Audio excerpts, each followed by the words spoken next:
like to invite Rex. Rex ZHU, if you're ready to go ahead with your Can you hear me? presentation. Yes, we can. Can I share my screen, please? Like, I have a slideshow prepared. Okay, sure. Go ahead, please. Sorry.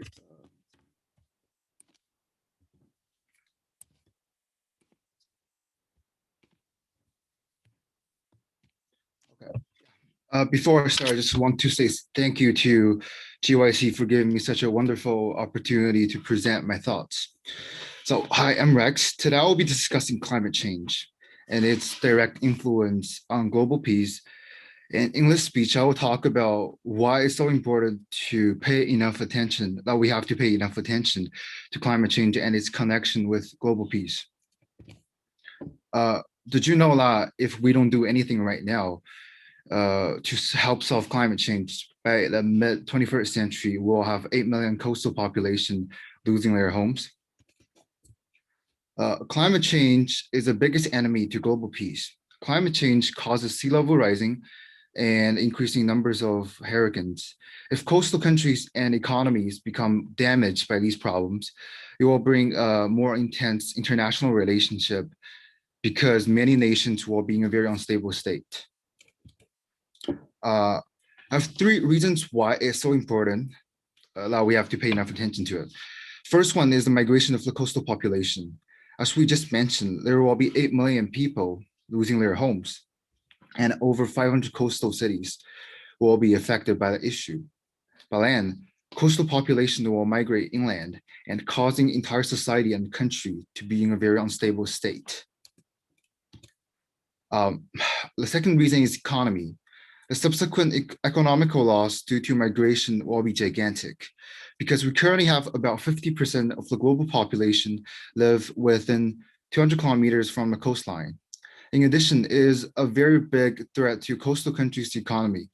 For example, Japan's fishing industry on the northern coast has experienced a huge loss due to climate change. Their salmon catch has decreased by 70% over the past 15 years. My third reason is agriculture.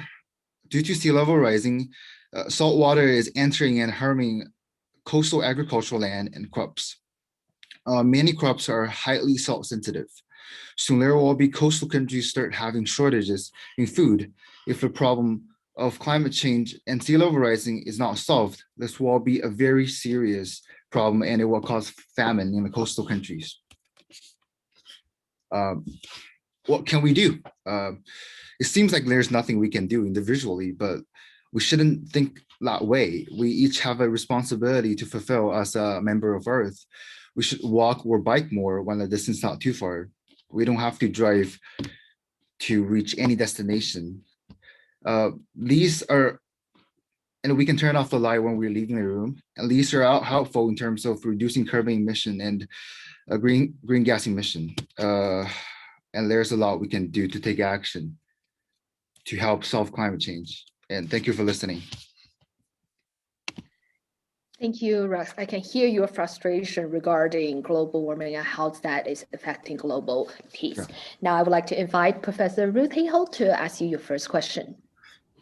Thank you, Rex. I think you picked a really important topic. I actually have a niece, Catherine Aho. She's on radio often, CBC and also in the US, talking about this. And when asked, what is the most important thing we can do?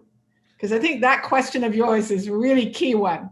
She has an interesting answer, which is talk about it every day. She feels people don't pay enough attention. So I want to ask you, in your experience in school, how many days, how often is this issue brought up in the class so that you actually talk about it and think about what you can do? It really depends on what class. If it's class like that talks about social study, they talk about climate change very often, but other than that, I don't think they talk about climate change. And I really hope that school or the education department can put more information about climate change and its importance into a textbook or class content. Thank you. I think that's really important to get it into the textbook, not only in social science, but even more in the natural sciences. Yeah. Thank you. Thank you, Professor. Now may I ask another professor, a scientist, Professor Wang, to ask you your second question, please. Well, thanks, Rex, for that wonderful presentation. I'm so happy because I do work on climate change and a lot of environment issues myself. Apart from personal interest, I think that one of the greatest challenges nowadays is actually that people don't even believe in there are climate change, right? So like not human caused climate change. There's, let alone to rank it as you rank it as a greatest threat to global peace. So I'm just wondering how, I mean, you present a lot of facts, but how would you present that, like consider that as the greatest challenge? Like to a global, getting people having enough attention to the problem.